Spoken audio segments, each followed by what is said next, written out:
हम सब अपनी खूबियों पर बड़ा गर्व करते हैं, है ना? जैसे कि बहुत सोशल होना, हमेशा पॉजिटिव रहना, फुल ऑफ एनर्जी रहना। पर जरा सोचिए, क्या हो अगर यही खूबियां, यही स्ट्रेंथ्स हमारे ही खिलाफ किसी का सबसे बड़ा हथियार बन जाए? आज हम इसी दिलचस्प पहलू पर बात करने वाले हैं कि कैसे किसी की सबसे बड़ी ताकत असल में उसकी सबसे बड़ी कमजोरी बन सकती है। तो सवाल यही उठता है, और ये एक बड़ा सवाल है, कि क्या ऐसा हो सकता है कि जो गुण हमारी पहचान हैं, जो हमारी पर्सनालिटी को डिफाइन करते हैं, वही गुण हमें किसी मैनिपुलेटर के हाथों की कठपुतली बना दे? ये सवाल आज की हमारी पूरी बातचीत का, समझिए, दिल है। तो सबसे पहले उस पर्सनालिटी टाइप को समझते हैं जो अक्सर ऐसे लोगों का निशाना बनती है। इसे कहते हैं येलो पर्सनालिटी। अब ये कौन लोग होते हैं? अरे ये वो लोग हैं जो सोशल बटरफ्लाई होते हैं, हमेशा पॉजिटिव, हमेशा एनर्जी से भरे हुए, मतलब पार्टी की जान। अच्छा, अब यहाँ एक बहुत इंटरेस्टिंग बात सामने आती है। देखिए, हर स्ट्रेंथ के साथ एक पोटेंशियल वीकनेस जुड़ी होती है, एक फ्लिप साइड होता है। जैसे येलो पर्सनालिटी वाले लोग पॉजिटिव और सोशल तो बहुत होते हैं, पर कई बार वो चीज़ों को बस ऊपर ऊपर से देखते हैं। मतलब गहरी बातों में या प्रॉब्लम्स में ज़्यादा नहीं उलझते। दूसरों की बातें भी कई बार ठीक से नहीं सुनते और थोड़े, कह सकते हैं, लापरवाह भी हो सकते हैं। ये सिक्के का दूसरा पहलू है। और यहीं पर इनकी सबसे बड़ी, कह सकते हैं, एक ब्लाइंड स्पॉट सामने आता है। असल में वो अपनी कमजोरियों को देखना ही नहीं चाहते, बिल्कुल नहीं। उनका सारा फोकस सिर्फ पॉजिटिव चीजों पर होता है, और बस यही बात उन्हें किसी भी मैनिपुलेटर का एक इजी टारगेट बना देती है। तो ठीक है, अब आते हैं शिकारी पर, यानी मैनिपुलेटर पर। चलिए उसके प्लेबुक को समझते हैं। ये लोग करते क्या हैं? ये लो पर्सनालिटी की इन्हीं खूबियों और हाँ, इन्हीं कमजोरियों का फायदा उठाने के लिए एक बड़ी सोची समझी स्ट्रैटेजी का इस्तेमाल करते हैं। और ये जो प्रोसेस है ना, ये कोई एक्सीडेंट नहीं है, ये बहुत ही कोल्ड एंड कैलकुलेटेड होता है। स्टेप नंबर 1, अपने टारगेट को उसके दोस्तों और परिवार से एकदम आइसोलेट कर दो, अलग थलग। स्टेप नंबर 2, खुद को उसका एकमात्र सहारा, उसका कॉन्फिडेंट बना लो, मतलब वो सिर्फ तुम पर भरोसा करे।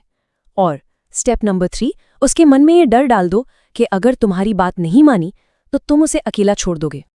तो इस पूरी स्ट्रैटेजी का कोर क्या है? मतलब सब कुछ किस एक चीज पे टिका है? वो ये है, येलो पर्सनैलिटी वाले इंसान की सोशल इंटरैक्शन की जरूरत।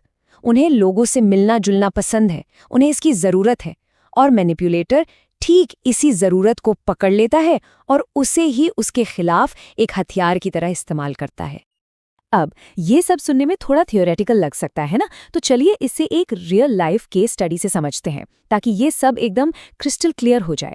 ये कहानी है लार्स और एना की, और ये दिखाती है कि ये पूरा खेल असलियत में कैसे खेला जाता है। तो मिलिए लार्स से। लार्स एक ऐसा इंसान है जिसे हर कोई पसंद करता है। वो पार्टियों की जान है, हमेशा खुशमिजाज, और दोस्त बनाना तो उसके लिए चुटकियों का खेल है। मतलब अ क्लासिक येलो पर्सनैलिटी।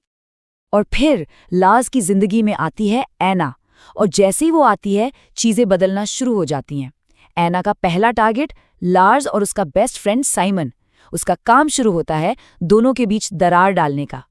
और देखिए ये कितनी चालाकी से होता है। एना कभी भी डायरेक्टली कुछ नहीं कहती, वो बस एक छोटा सा जहर लार्स के कान में डाल देती है। कुछ ऐसा, अरे साइमन कह रहा था कि उसे तुमसे कुछ प्रॉब्लम है। बस एक छोटा सा झूठ, लेकिन इसका असर बहुत गहरा होता है। एना के इस एक झूठ से लार्स के मन में शक का बीज पड़ जाता है। उसे लगने लगता है कि अरे कहीं मैंने ही तो कुछ गलत नहीं कर दिया। और इसी गिल्ट में, इसी अपराध बोध में वो धीरे धीरे अपनी बेस्ट फ्रेंड से दूर होने लगता है। अब जरा देखते हैं कि इस कंट्रोल का लॉन्ग टर्म में कितना भयानक नतीजा निकलता है, क्योंकि ये सिर्फ एक दोस्ती टूटने की बात नहीं है।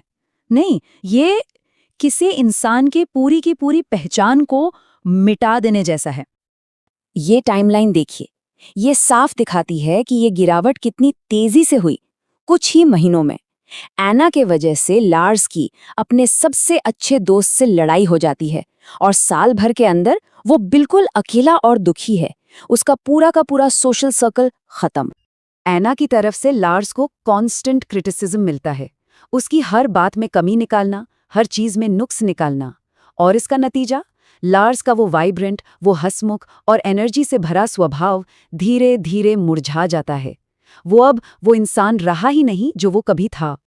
और आखिर में लार्स पूरी तरह से टूट चुका होता है। वो खुद को नाकाबिल और दोषी महसूस करता है। उसकी जिंदगी का अब बस एक ही मकसद रह गया है, किसी भी तरह ऐना का अटेंशन पाना, उसे खुश करना, और इसके लिए वो अपनी पूरी सोशल लाइफ, अपने सारे दोस्तों को कुर्बान कर देता है। तो इस पूरी कहानी से हमें क्या सीखना है? क्या है की टेक अवे? सबसे ज़रूरी बात है उन रेड फ्लैग्स को, उन खतरे के संकेतों को पहचानना जो ये बताते हैं कि कोई आपको कंट्रोल करने की कोशिश कर रहा है। तो इन साइंस पर ध्यान देना बहुत ज़रूरी है। अगर कोई आपको आपके दोस्तों और परिवार से अलग कर रहा है, अगर कोई आपको लगातार गिल्ट ट्रिप करा रहा है, हर बात के लिए दोषी महसूस करा रहा है, अगर कोई आपके दूसरे रिश्तों में शक पैदा कर रहा है और आपकी फीलिंग्स को बिल्कुल भी वैल्यू नहीं दे रहा, तो समझिए ये बहुत बड़े रेड फ्लैग्स हैं। यहाँ एक और बात समझना बहुत ज़रूरी है कि ऐसा करने वाला हर इंसान एक साइकोपैथ हो ये ज़रूरी नहीं है। ऐसा नहीं है।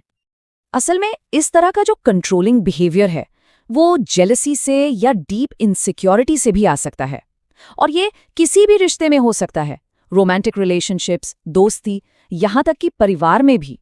इसीलिए इन रेड फ्लैग्स को पहचानना हम सबके लिए बहुत ज़रूरी है। और आखिर में एक सवाल, कंट्रोल हमेशा साइकोपैथी नहीं होता। हम सब अपने लोगों की परवाह करते हैं, लेकिन केयर और कंट्रोल के बीच एक बहुत ही बारीक, एक बहुत महीन सी रेखा होती है। सवाल ये है कि उस रेखा को हम खींचे कैसे? इस पर सोचना वाकई बहुत ज़रूरी है।